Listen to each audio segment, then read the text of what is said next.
Senhor presidente, Roberto de Lucena, senhores deputados, senhoras deputadas. É de difícil compreensão a posição que o Brasil adota sobre os jogos.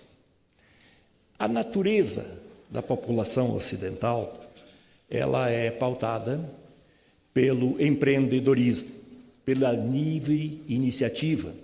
E na base do empreendedorismo, em qualquer atividade, está estruturado o sentido de uma aposta.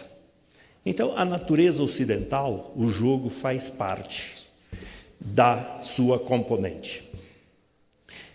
E aprendemos com a lei seca dos Estados Unidos que um Estado, ao contrariar aquilo que para um povo, para uma população, não seja condenável, comete-se um erro crasso.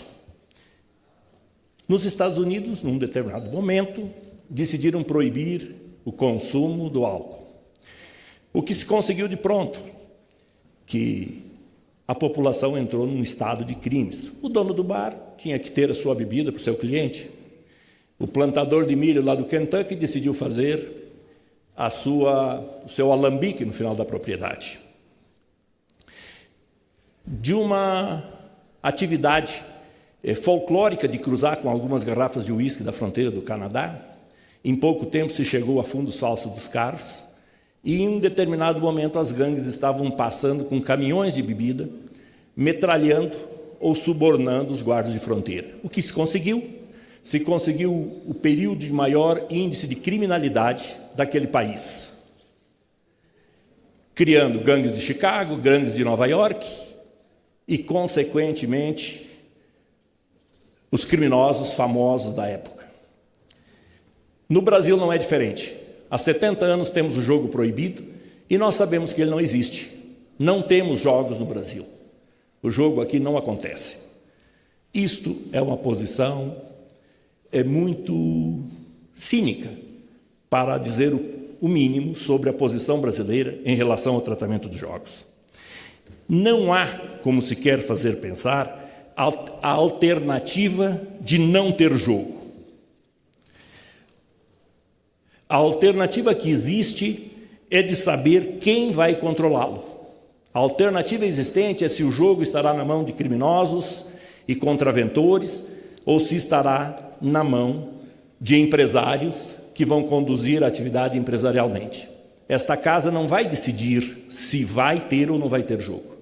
Ele está proibido há 70 anos, passou por repúblicas, democracias e ditaduras, e ele vai com uma saúde muito boa. Portanto, não vai se extinguir o jogo. O que temos a oportunidade nesse momento é saber quem estará à frente do mesmo. Estamos a tratar desse fato como se estivéssemos dando um salto no escuro, como se não tivéssemos noção do risco que vamos correr. Isto não é verdadeiro. Praticamente o mundo inteiro tem a opção de regulamentar o jogo. Nas três Américas, nós só somos acompanhados por Cuba no momento em que mantemos o jogo proibido. Dos países membros de grandes organizações, vou me permitir ler aqui algumas posições. Da Organização Mundial de Turismo, 70,52% autorizam o jogo. Dos 29,48%, a maioria absoluta são islâmicos.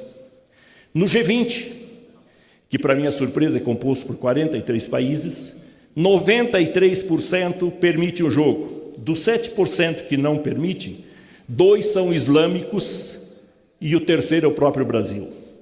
Na ONU, 75% autorizam o jogo.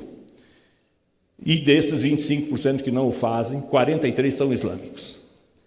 Na OCDE, que é a Organização para a Cooperação e Desenvolvimento Econômico, chamado também de Grupo dos Países Ricos, apenas a Islândia não regulamenta o jogo. Portanto, essa solução de jogo proibido no Brasil nos parece uma solução jabuticaba.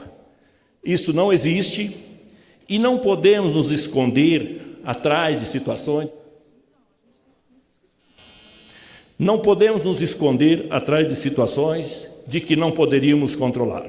não é o Brasil dotado da burocracia mais incompetente. E se todos os países conseguem fazê-lo, com tecnologia, com competência, como vamos ver aqui a seguir, de empresas especializadas em fornecer sistemas, é possível controlar sim. Então, a minha posição, como representante da atividade, é de que o único caminho existente é o caminho da legalização, para que essa atividade venha para a mão de empresários e não para a mão de contraventores. Era o que tinha a colocar. Muito obrigado, senhores. Quero agradecer a participação do senhor Olavo Salles de Silveira. Passo a convidar